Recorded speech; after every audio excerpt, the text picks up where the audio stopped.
لله نحمده ونستعينه ونستغفره ونؤمن به ونتوكل عليه ونعوذ بالله من شرور أنفسنا ومن سيئات أعمالنا من يهده الله فلا مضل له ومن يضلله فلا هادي له ونشهد أن لا إله إلا الله وحده لا شريك له ونشهد أن محمدًا عبده ورسوله أما بعد أعوذ بالله من الشيطان الرجيم بسم الله الرحمن الرحيم وعد الله الذين آمنوا منكم وعملوا الصالحات ليستخلفنهم في الأرض كما استخلف الذين من قبلهم صدق الله العظيم إن الله وملائكته يصلون على النبي يا أيها الذين آمنوا صلوا عليه وسلموا تسليما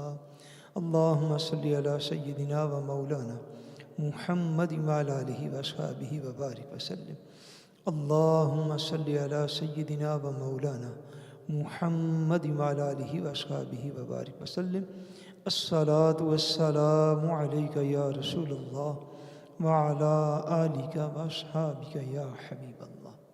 اللہ تبارک و تعالیٰ وحدہ لا شریک کا بے پایہ فضل و کرم اور احسان و انعام ہے کہ جس نے باعث تخلیق کائنات رحمت للعالمین شافع روز جزا خاتم النبیین حضور سیدنا محمد مصطفیٰ صلی اللہ علیہ وسلم کے بابرکت وسیلہ سے ہم سب کو دولت ایمان عطا فرمائی۔ اللہ تبارک و تعالیٰ کما حق ہو ہم اس دولت کی قدر کرنے کی توفیق عطا فرمائے۔ آج کا خطبہ جمعۃ المبارک امیر المومنین امام المتقین افضل البشر بعد النبیین حضرت سیدنا ابو بکر صدیق رضی اللہ تعالیٰ عنہ آپ کی ذات بابرکات کے حوالے سے ہے، اور اس کی ریزن یہ ہے کہ جمادی الثانی کی 22 تاریخ شو اندر جمادی الثانی وہ دن ہے کہ جو یوم وصال ہے حضرت سیدنا ابو بکر صدیق رضی اللہ تعالیٰ عنہ کا۔ میں آج دیکھ رہا تھا کہ گزشتہ سالوں میں ہم نے آپ کے حوالے سے جو گزارشات پیش کی ہیں اور جو لیکچرز ہمارے محفوظ ہیں یوٹیوب پر، باقاعدہ ایک الگ پلے لسٹ ہے جس کا نام سیدنا ابو بکر صدیق رضی اللہ تعالیٰ عنہ، اس میں عزیزم حافظ سید سلیمان مصطفیٰ بخاری صاحب کے نارویجن لیکچرز اور چھوٹے بڑے میرے سارے لیکچرز ملا کے اس ایک پلے لسٹ میں تقریباً حضرت ابو بکر صدیق رضی اللہ تعالیٰ عنہ کے حوالے سے 42 لیکچرز جو ہیں وہاں پر موجود ہیں،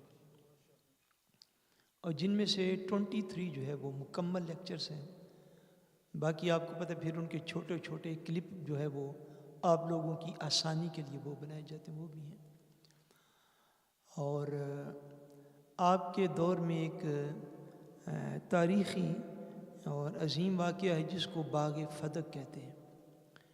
باغ فدق کے حوالے سے ہماری ایک الگ پلے لسٹ ہے، اور اس میں مکمل لیکچرز جو ہیں ان کی تعداد بھی 10 ہے بحمد اللہ تعالی، جس میں اس واقعہ کے سارے اطراف و جوانب اور اس کی تمام تر جو ہے وہ تفصیلات ان کو عرض کیا گیا۔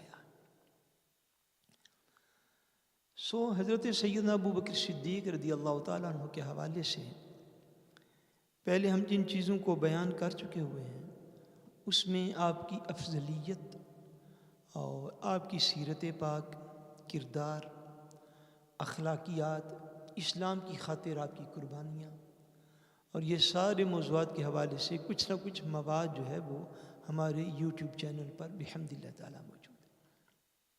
گزشتہ 1-2 سالوں سے جب بھی موقع آیا ہے تو میں نے آپ کی خلافت کے واقعات جو ہیں ان کا بیان شروع کیا ہوا ہے۔ آپ کی خلافت میں 2 فتنے جو تھے وہ فوری طور پر ابھر کے سامنے آئے تھے۔ ایک فتنہ ارتداد تھا، اور اسی کی آگے 2 قسمیں آپ کہہ سکتے ہیں۔ کہ کچھ لوگ اس لیے مرتد ہو گئے کہ انہوں نے حضور پاک علیہ الصلوۃ والسلام کے بعد اعلان نبوت کر دیا، اور ان کی چھتری کے نیچے اور ان کے اس دعوے کے نیچے عرب کے ہزاروں لاکھوں لوگ جمع بھی ہو گئے۔ خالی نہیں وہ ایک دعویٰ کرنے والے تھے۔ مسیلمہ کذاب کا لشکر بہت بڑا لشکر تھا، بہت بڑا لشکر تھا۔ اور تاریخ خلفائے راشدین میں غالباً آپ کہہ لیں یا جو قریب والے دور تھے، ان میں جو سب سے بڑی جنگ ہوئی ہے صحابہ کرام کی، وہ ختم نبوت کے موضوع پر ہی ہوئی، اور اسی سبجیکٹ پر مسیلمہ کذاب کے ساتھ ہوئی۔ مسیلمہ کذاب تھا، سجا بنت حارث تھی، اسود عنسی تھا، طلیحہ بن خویلد تھا، یہ سارے وہ لوگ تھے جنہوں نے دعوی نبوت کیے تھے۔ پھر اس کے علاوہ کچھ لوگ ایسے تھے جو زکوٰۃ کی ادائیگی کے منکر ہو گئے تھے۔ حضرت سیدنا ابو بکر صدیق رضی اللہ تعالیٰ عنہ، آپ کا ٹوٹل دور خلافت ہے جو، وہ صرف 27 منتھ ہے۔ کتنا لمبا ہے؟ 27 منتھ، صرف 2 سال اور 3 مہینے کم و بیش۔ حکومت کرنے کے لیے یہ کوئی بہت لمبا عرصہ نہیں ہوتا، لیکن یہ جتنے فتنے عالمی اسلام میں اچانک ہی ابھر آئے تھے، اس کی ساری گرن جو تھی وہ مختلف تھی، مگر حضرت سیدنا ابو بکر صدیق رضی اللہ تعالیٰ عنہ کی خلافت راشدہ میں یہ سارے فتنے جو ہیں آپ نے کم و بیش صرف 1 سال کی مدت میں ان سارے فتنوں کا کلا کما فرما دیا تھا، اور یہ آپ کی بہت بڑی اچیومنٹ تھی، اور آپ کی قائدانہ صلاحیتوں کا یہ بھرپور اظہار تھا۔ ایک تو یہ فتنے آپ کے دور کے اندر ختم ہوئے، اور اس کے ساتھ ساتھ تاریخ اسلام میں فتوحات جو ہیں ان کا آغاز بھی حضرت سیدنا ابو بکر صدیق رضی اللہ تعالیٰ عنہ کے دور سے ہو گیا تھا۔ بالخصوص عراق کے بہت ساری جگہیں وہ حضرت سیدنا ابو بکر صدیق رضی اللہ تعالیٰ عنہ کے دور میں فتح کی گئی۔ ملک شام اور سیریا کے سرحدی علاقے، اس طرح روم کے سرحدی علاقے اور ایران کے کچھ علاقے یہ جو علاقے تھے، ان علاقوں میں حضرت سیدنا ابو بکر صدیق رضی اللہ تعالیٰ عنہ کے دور میں باقاعدہ طور پر جو تھا وہ جہاد ہوا، اور باقاعدہ طور پر بہت سے علاقے اسلامی سلطنت کے اندر شامل ہوئے۔ حضرت سیدنا ابو بکر صدیق رضی اللہ تعالیٰ عنہ کی خلافت راشدہ کے دور میں بڑے بڑے عظیم واقعات جو تھے وہ ظاہر ہوئے۔ اس میں آپ کا ذاتی ایک کردار بھی تھا۔ جو خلافت کا عام معمول تھا حضرت ابو بکر صدیق رضی اللہ تعالیٰ عنہ کا، اس میں اور جو جہاد کا معمول تھا جس میں بے شمار مسلمانوں نے جو تھی وہ شرکت کی، ایک واقعہ میرے ذہن میں آ رہا ہے، وہ میں آپ کو عرض کرتا ہوں۔ حضرت خالد بن ولید رضی اللہ تعالیٰ عنہ، آپ کو پتہ ہے اللہ کی تلواروں میں سے ایک تلوار جن کو حضور پاک نے فرمایا یہ اللہ کی تلوار ہے۔ خالد بن ولید رضی اللہ تعالیٰ عنہ جو ہیں، یہ مسیلمہ کذاب کے خلاف جب جنگ لڑ چکے اور فتح پا چکے صحابہ کرام، اس جنگ کے بعد حضرت ابو بکر صدیق رضی اللہ عنہ نے انہیں جو تھا وہ عراق کی طرف پیش قدمی کا حکم دیا، اور عراق کے علاقوں پر آپ نے اس طرف جہاد کرنے کا حکم دیا۔ حضرت خالد بن ولید رضی اللہ تعالیٰ عنہ کو 3 شرائط جو تھی وہ اس کے اندر قائم کی گئی تھیں۔ آپ کی فوج بہت تھوڑی تھی، خالد بن ولید رضی اللہ تعالیٰ عنہ کے پاس آرمی بہت کم رہ گئی تھی۔ اس کی 2-3 وجوہات تھی۔ ایک وجہ یہ تھی کہ مسیلمہ کذاب کے خلاف جو جنگ ہوئی اس میں بہت سارے مسلمان جو تھے وہ شہید ہو گئے۔ جو شہید ہونے سے رہ گئے وہ اتنے زخمی تھے کہ وہ فوری طور پر جہاد میں شامل نہیں تھے ہو سکتے۔ ایک تو اس وجہ سے آپ کا لشکر کم رہ گیا۔ دوسرا لشکر کی کمی کی وجہ یہ تھی کہ حضرت ابو بکر صدیق رضی اللہ تعالیٰ عنہ نے جناب خالد بن ولید کو پابند کیا تھا کہ آپ لشکر میں اعلان کر دیں کہ جو فوجی تھک چکا ہوا ہے، مسلسل جہاد کر کے وہ ریسٹ کرنے کے لیے اپنے گھر مدینہ یا جہاں بھی وہ رہتا ہے وہ اپنے گھروں کو واپس چلا جائے. صاحب سارے جذبے کے باوجود انسان میں تھکاوٹ ہوتی ہے. فرمایا جو سمجھتا ہے کہ اس نے کئی مہینے مسلسل جہاد کیا ہے وہ اپنے گھروں کو واپس چلا جائے. وہ بھی چلے گئے. تیسری شرط آپ کی یہ تھی حضرت ابوبکر صدیق رضی اللہ تعالیٰ عنہ کی کہ جو شخص ایک دفعہ ارتداد کا شکار ہو گیا کسی بھی وجہ سے، وہ کسی پروپیگنڈے کے اندر آ گیا، چند دنوں کے لیے اسلام سے نکل گیا، یعنی اس نے زکوٰۃ دینے کا انکار کر دیا یا کسی اور کو نبی مان لیا چاہے چند دنوں کے لیے، وہ بھی لشکر میں شامل نہیں ہو سکتا. وہ بھی جہاد کے لشکر میں شامل نہیں ہو سکتا. اس کی شمولیت کے لیے یہ لازمی تھا کہ حضرت خالد بن ولید مرکز میں یعنی مدینہ پاک کی اطلاع کرتے، وہاں سے گوشنی گاتی، پھر وہ بندہ لشکر میں شامل ہو سکتا تھا. ان ساری وجوہات کی بنا پر حضرت خالد بن ولید کا لشکر بڑا کم رہ گیا تھا، مگر حضرت ابوبکر صدیق نے انہیں عراق کے مختلف علاقوں پر حملے کا ٹاسک دے دیا اور اجازت دے دی. خالد بن ولید رضی اللہ تعالیٰ عنہ نے خط لکھا جناب ابوبکر صدیق کی بارگاہ میں، عرض کیا حضور لشکر کم رہ گیا تو مدینہ سے کمک بھیجیں، مدینہ سے امداد بھیجیں، کچھ اور لوگوں کا لشکر جو ہے وہ ہماری طرف روانہ کریں، چونکہ اپنا لشکر ہمارا تو کم رہ گیا ہے، آگے سے آپ حملے کا حکم دے رہے ہیں تو مدینہ سے تھوڑی سی فوج اور بھیجیں. جب یہ خط پہنچا تو حضرت ابوبکر صدیق نے اس خط کے جواب میں حضرت خالد بن ولید کی طرف کوئی لشکر یا فوج بھیجنے کی بجائے ایک ہی بندہ بھیجا جن کا نام قعقاع بن عمر تمیمی تھا. کلا بندہ بھیجا. کتنے بندے بھیجے؟ ایک بندہ بھیجا خالی. لوگوں نے پوچھا مدینہ طیبہ میں حضرت خالد بن ولید کو تو ضرورت ہے لشکر کی، ان کو تو ضرورت ہے پوری فوج کی، تو آپ ایک بندہ بھیج رہے ہیں، اس کا سبب کیا ہے؟ آپ نے فرمایا قعقاع بن عمر جو ہے، فرمایا یہ ایک اکیلا بندہ اتنی جرت کا مالک ہے کہ یہ جس لشکر میں بھی شامل ہو اللہ اس لشکر کو فتح دے دے گا. یعنی انسان کی جرت بڑی کاؤنٹ کرتی ہے، انسان کی بہادری بڑی کاؤنٹ کرتی ہے. اس کے اندر جو اللہ تبارک و تعالیٰ کی بارگاہ میں اپنے آپ کو کٹا لینے کا ایک جذبہ ہے، یہ بڑا کاؤنٹ کرتا ہے.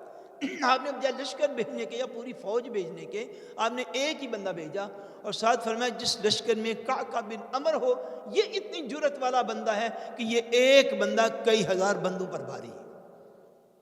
آپ کے یقین کی ذاتی یقین کی کیفیت کا عالم یہ تھا. اور یہ آپ کو پتہ ہے یہ اسلام کی ایک تاریخ ہے، یہ غزوہ بدر سے شروع ہوتی ہے اور یہ آج تک ایسے ہی ہے. اسلام کی تاریخ یہ ہے کہ اسلام نے جب بھی جہاد کیا ہے تو اسلام نے جہاد وسائل کو دیکھ کر نہیں کیا. یہ دیکھ لیجیے نا کہ غزوہ بدر میں بھی کم سے کم 3 گنا لشکر بڑھا تھا حضور پاک کے سامنے. کتنے گنا؟ 3 گنا بڑھا تھا. اور اس لشکر کے اور دوسرے لشکر کے وسائل کے اندر بے پناہ فرق موجود تھا. مگر جب اللہ کے دین کے لیے جہاد لازم ہو تو تب جہاد کیا جاتا، اپنی ساری کوشش کی جاتی ہے اور نتیجہ اللہ کی بارگاہ پہ چھوڑ دیا جاتا ہے. یہ اسلام کے اصول. اسی اصول پر حضرت سیدنا ابوبکر صدیق رضی اللہ تعالیٰ عنہ وہ بھی اپنے دور خلافت میں کار فرما رہے ہیں. اب جب بیت المال کا سلسلہ چلا، جنگوں کا سلسلہ چلا، جہاد کا سلسلہ چلا، تو پھر مال غنیمت کثرت کے ساتھ مدینہ طیبہ میں آنے لگ گئے. مجاہدین جہاد کرتے، وہاں سے جو مال غنیمت ملتا یہ لازمی تھا. اور یہ مال غنیمت کیا الگ احکام ہے آپ کو پتہ ہے، 10ویں پارے میں 11ویں پارے میں اس کا 5% جو ہے، بلکہ 5واں حصہ کہنا چاہیے، وہ لازم تھا کہ وہ کیپٹل سٹی مدینہ پاک میں بھیجا جائے. اور سارے مجاہدین بھیجتے تھے. مدینہ طیبہ میں جو تھا وہ کثرت کے ساتھ مال غنیمت آنے لگ گیا. بلکہ ایک ایرانی سرحد پہ ایک ان کا سردار تھا ہرمز، جس کا نام تھا، کیا نام؟ ہرمز. ہرمز اتنا رئیس آدمی تھا اور اتنا بڑا سردار تھا کہ اس دور کے اندر جو لوگ امیر کبیر ہوا کرتے تھے وہ اپنی امارت کے اعتبار سے ٹوپیاں استعمال کرتے تھے. بھئی امیر بندے مہر کے کھلیر پہنتے ہیں کہ نہیں؟ ساڑھے اور ماتڑ ساتھی جڑا لبے ہوئی پا لیندے. یہ ہر دور کی امارت کے اپنے اپنے انداز ہوتے ہیں. اس علاقے میں انداز یہ تھا کہ جو بندہ جتنا امیر ہوتا تھا اتنی بڑی قیمتی ٹوپی استعمال کرتا تھا. وہ ہرمز جو تھا، ہرمز وہ جو ٹوپی استعمال کرتا تھا وہ اس دور میں بھی 1,00,000 درہم کی ہوا کرتی تھی۔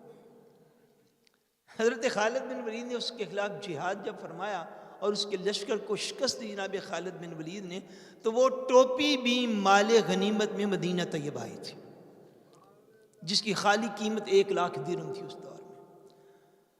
اور پھر اسی جہاد میں جو جناب خالد بن ولید کو اللہ تعالیٰ نے فتح عطا فرمائی، اسی جہاد میں مدینہ طیبہ کے لوگوں نے مال غنیمت میں پہلی مرتبہ جو جانور آیا ہوا دیکھا وہ ایلیفینٹ اور ہاتھی تھا۔ مدینہ کے لوگوں نے ہاتھی نہیں تھا پہلے دیکھا ہوا، انہوں نے صحابہ فیل کا واقعی سنا ہوا تھا اپنے بزرگوں سے، کس طرح ہاتھیوں پہ لوگ آئے تھے اور کعبہ کے پاس آگے روک دیے گئے اور اللہ تعالیٰ نے انہیں تباہ و برباد کر دیا۔ واقعات انہوں نے سنے ہوئے تھے، مگر مدینہ کے کسی بندے نے ہاتھی نہیں تھا کبھی دیکھا۔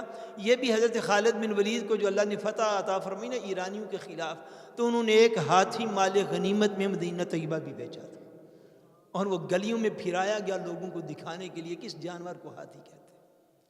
یعنی یہ وہ دور تھا جناب ابو بکر صدیق رضی اللہ تعالیٰ عنہ۔ حضرت ابو بکر صدیق کا طریقہ کار کیا تھا؟ طریقہ کار آپ کا یہ تھا کہ آپ بیت المال میں موجود رقم جو ہے، آپ کی از حد کوشش ہوتی تھی کہ بیت المال میں خزانہ جمع نہ ہونے پائے، یہ آپ کی کوشش ہوتی تھی۔ اور یہ خلافت راشدہ کا وہ پیغام کاش مسلمان حکمران بھی سمجھتے تھے اس دور کے، جو ملک کے وسائل ہوتے تھے، جو خزانہ ہوتا تھا، جو بیت المال ہوتا تھا۔ حضرت ابوبکر صدیق کا طریقہ یہ تھا کہ آپ کی کوشش یہ ہوتی تھی کہ یہ جس دن آیا ہے اسی دن تقسیم کر دیا جائے۔ اب زیادہ دیر تک مال غنیمت کا مال جمع نہیں تھے رکھتے، یہ آپ کا طریقہ کار تھا۔ اور اہل مدینہ میں، سارے اہل مدینہ میں پہلے سابقین اسلام جنہوں نے پہلے کلمہ پڑھا یا بعد میں کلمہ پڑھنے والے، حضرت ابوبکر صدیق کا طریقہ یہ تھا کہ آپ سارے لوگوں میں مال غنیمت برابر برابر تقسیم فرما دیا کرتے تھے، اور جلدی تقسیم فرماتے تھے، زیادہ دیر اس کو جمع نہیں تھے رہنے دیتے۔ بنو سلیم ایک قبیلہ تھا مدینہ طیبہ کے قریب۔ بنو سلیم کے علاقے میں سونے کی کان برآمد ہو گئی۔ کیا برآمد ہوا؟ سونے کی کان برآمد ہوئی۔ حضرت ابوبکر صدیق کا دور ہے، آپ کو پتہ چلا سونے کی کان برآمد ہوئی ہے۔ وہ سونے کی کان جو تھی، گولڈ آج بھی بڑا مہنگا ہے، ادوں بھی سستا کوئی نہیں سی، یہ ہمیشہ ہی مہنگا رہا ہے۔ جب سونے کی کان کا پتہ چلا، وہ حضرت سیدنا ابوبکر صدیق رضی اللہ تعالیٰ عنہ کے پاس پہنچائی گئی۔ جب وہ گولڈ پہنچایا گیا، حضرت ابوبکر صدیق رضی اللہ تعالیٰ عنہ نے سیم ڈے، اسی دن اس کے ٹکڑے کر کے اہل مدینہ میں تقسیم فرما دیا تھا۔ یہ آپ کے معمولات میں تھا کہ آپ بیت المال کا خزانہ زیادہ دیر تک جمع نہیں تھے فرماتے، زیادہ دیر تک جمع نہیں تھے فرماتے۔ اور پھر بیت المال میں اور مال غنیمت میں جو کچھ آتا تھا، اس میں سے اپنی ذات کے لیے بھی کچھ نہ لیتے تھے، اپنی ذات کے لیے بھی کچھ نہ لیتے تھے۔ یہ آپ نے اگلے دن بھی ہم نے ایک کلپ پرانا ہمارے میڈیا سیل نے شیئر کیا۔ آپ کا طریقہ کار یہ رہا کہ 5-6 ماہ خلافت کے پہلے آپ نے خلافت سے بھی کوئی چیز حاصل نہیں کی۔ پھر جب مصروفیت بہت زیادہ بڑھ گئی، صحابہ نے اصرار کیا، آپ نے بھی لوگوں کو کہا کہ اب اگر میں تجارت کی طرف، آپ کپڑے کی تجارت کرتے تھے، کس چیز کی؟ آپ کپڑے کے تاجر تھے۔ پھر آپ نے یہ فرمایا لوگوں کو کہ اگر میں اپنے بزنس کی طرف زیادہ توجہ دوں تو خلافت کے کام رہ جائیں گے، اگر خلافت کی طرف توجہ ساری کر لوں تو پھر اپنا بال بچہ بھی پال نہیں سکتا۔ سو آپ نے آخری جو تھے 2 سال، اس میں آپ نے خلافت راشدہ سے جو لوگوں نے آپ کے لیے اعزازیہ اور وظیفہ مقرر کیا، پھر آپ خالی اتنا لیتے تھے، اس سے بڑھ کے اتنی جنگیں ہوئیں، اتنا مال غنیمت آیا، پھر اس میں سے حضرت ابوبکر صدیق نے اپنی ذات کے لیے کوئی چیز نہیں دی، اپنی ذات کے لیے کوئی چیز نہیں دی۔ بلکہ جب آپ کا وصال ہو گیا، وصال سے پہلے آپ نے وصیت بھی فرمائی دی۔ آپ نے فرمایا فلاں فلاں علاقے کے اندر میری ایک زمین اور پلاٹ موجود ہے، اس زمین اور پلاٹ کو بیچ دینا، اتنی میری اماؤنٹ بنتی ہے 2 سال کی، جتنی میں نے بیت المال سے تنخواہ سیلری اور لڑ لی ہے، فرمایا فلاں میری پلاٹ اور زمین بیچ کر اتنی رقم بیت المال میں دوبارہ جمع کروا دینا۔ اس ذوق کی حکمرانی آپ نے کی، اور یہی مسلمان حکمران کے شایان شان ہے۔ مسلمان حکمران کے شایان شان یہی کچھ ہے جو خلافت راشدہ کے اندر ہوا۔ باقی لوٹ کھسوٹ کرنے والے لوگ ہر دور کے اندر اس امت کے پلے پڑے رہے ہیں، آج بھی پڑے ہوئے. اللہ یہ امت کو کوئی ہوش آ جائے اور وہ ان لوگوں سے اپنے حق کو چھین لے. یہ مسلمان حکمران تھے. آپ کی خلافت راشدہ کے دور کا واقعہ ہے. حضرت سیدنا عمر فاروق بولیے رضی اللہ تعالیٰ عنہ. جناب عمر فاروق رضی اللہ تعالیٰ عنہ آپ فرماتے ہیں کہ مدینہ طیبہ میں ایک بوڑھی خاتون تھی، ضعیف العمر تھی، عمر اس کی بڑی زیادہ ہو گئی تھی، ویسے بھی کمزور تھی، اوپر سے نابینا بھی تھی، آنکھوں سے دیکھ بھی نہیں تھی سکتی.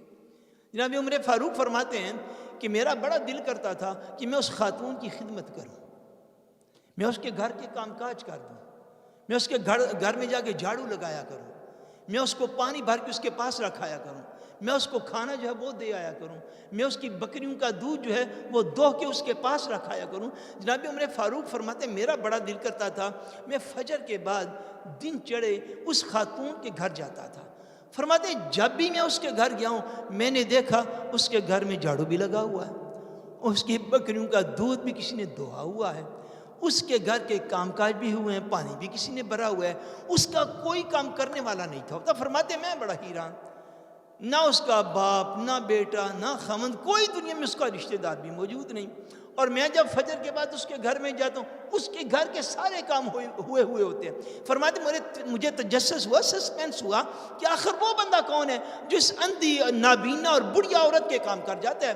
فرماتے میں وہ بندہ تلاش کرنے کے لیے میں نے یہ خیال کیا میں جو جاتا ہوں فجر کے بعد یہ جو بھی بندہ یہ آتا ہے فجر سے پہلے، تو میں آج فجر سے پہلے جاتا ہوں، جا کے دیکھتا ہوں آخر یہ نیک بندہ ہے کون. جناب عمر فاروق ارشاد فرماتے ایک روز اچھا فجر سے کافی دیر پہلے میں اٹھا اور صرف اس ارادے سے اٹھا کہ اس نابینا خاتون کے گھر جاؤں.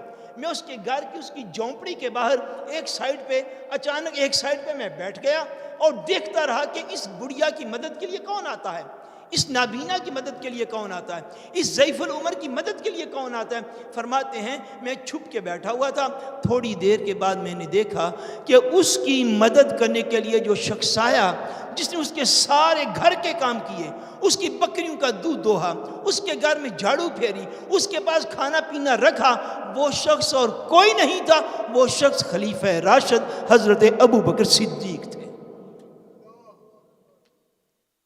یہ وہ ابو بکر صدیق ہیں. اللہ اکبر، یا رسول اللہ صلی اللہ علیہ وسلم، یا عینی. یہ وہ ابو بکر صدیق رضی اللہ تعالیٰ عنہ جو حضور پاک کے مصلی پہ کھڑے ہوئے. یہ وہ جانشین مصطفیٰ ہیں، یہ وہ یار غار مصطفیٰ ہیں، یہ وہ شخص ہیں جن کے حق میں اللہ کے قرآن کی متعدد آیتیں اتری ہیں. اور ایسے ہی اعمال سارے خلفائے راشدین کے تھے. دیکھیے میں تو یہ کہا کرتا ہوں مسلمانوں کو 2 رکعت کی نماز پڑھانا بھی آسان کام نہیں ہے. اسلام کے خراب اتنے زیادہ ہیں، اسلام کی ڈیمانڈز اتنی زیادہ ہیں، اسلام کی ریکوائرمنٹس اتنی زیادہ ہیں کہ آپ جب 2 رکعت کی نماز پڑھانے کے لیے آگے مصلی پر کھڑے ہوتے ہیں بھی وہ سیدھے پھونس در کے بارے دیکھ کے لت آپ کے لیے وہ آسان ہی، اس کی ریکوائرمنٹس اتنی زیادہ ہیں.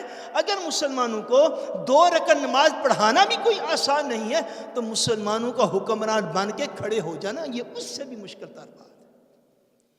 اس لیے خلفائے راشدین کے وہ مبارک اعمال تاریخ کے اندر موجود ہیں. وہ خلیفہ راشد بھی تھے اور ایسے خلیفہ راشد جن کے حق میں قرآن کی آیات اتری، ایسے خلفائے راشدین جن کے حق میں حضور کے فرمان جاری ہوئے، مگر اس کے باوجود ان کی زندگی کی سادگی کا عالم یہ تھا کہ حکمران ہونے کے باوجود اپنے معاشرے کے عوام اور مستحق لوگ جو ہیں ان کے ذاتی کام بھی وہ جا کے کر دیا کرتے تھے اور اس میں ہم کو اپنی انسلٹ نہ فیل کرتے تھے. کاش ایسا ذوق اس دور کے حکمران کو ملے. آمین. ہو سکے تو تھوڑی قبول ہو جائے. کاش ایسے حکمران اسلام کو پھر سے نصیب ہو سکیں جو عوام کے مال جان خون کو چوسنے والے نہ ہوں، عوام کے حقوق ان کے گھروں تک پہنچانے والے. اب تو عوام کی بھی جان مال حکمران سے بھی محفوظ نہیں رہی اس دور کے اندر. ایک تو ہوتا ہے عوام آپس میں لڑ پڑتے ہیں، حکمران انصاف کرتا ہے، یہ معاملہ اور ہے. لیکن یہ جو دور ہے اس دور میں تو مسلمان حکمرانوں سے مسلمان عوام کی ہی جان محفوظ نہیں ہے، جس کی جان کی حفاظت کے لیے حکمران کو حکومت دی جاتی ہے. حکمران کو حکومت اس لیے دی جاتی ہے کہ وہ مسلمان کے مال کی حفاظت کرے گا. اس لیے حکمرانی دی جاتی ہے کہ وہ مسلمانوں کی جانوں کی حفاظت کرے گا، اس لیے حکمرانی دی جاتی ہے کہ مسلمانوں کی زمینوں کی حفاظت کرے گا، اس کے پاس قوت دی جاتی ہے، طاقت دی جاتی ہے، اختیار دیا جاتا ہے، مقت دی جاتی ہے۔ وہ مقت اس لیے ہے صرف کہ مسلمانوں کے مابین جان مال عزت کی حفاظت حکمران کرے گا۔ وائے ناکامی متاع کارواں جاتا رہا۔ ہماری ناکامی تو یہ ہے کہ بجائے اس کے کہ حکمران مسلمان کی جان مال عزت کی حفاظت کریں، وہی مسلمانوں کی مال جان اور عزت کے لٹیرے بن گئے۔ ہم خوش ہیں، ہم 11ویں شریف پہ آ رہے ہیں، ٹھیک چل رہا ہے نظام، ہم خوش ہیں، ہماری نماز جمعہ پڑھی جا رہی، ٹھیک جا رہا ہے نظام۔ آئیے اس خلافت راشدہ کے دور کو پڑھیے اور اس میں سے جو موتی اور فیض ملتا ہے اس کے لیے دعا بھی کیجیے، کوشش بھی کیجیے۔ اللہ کریم وحدہ لا شریک اپنے کرم سے، اپنے فضل سے ہمیں صحابہ کرام اور اہل بیت اطہار کی محبت پر زندہ رکھے۔ وما علینا الا البلاغ المبین۔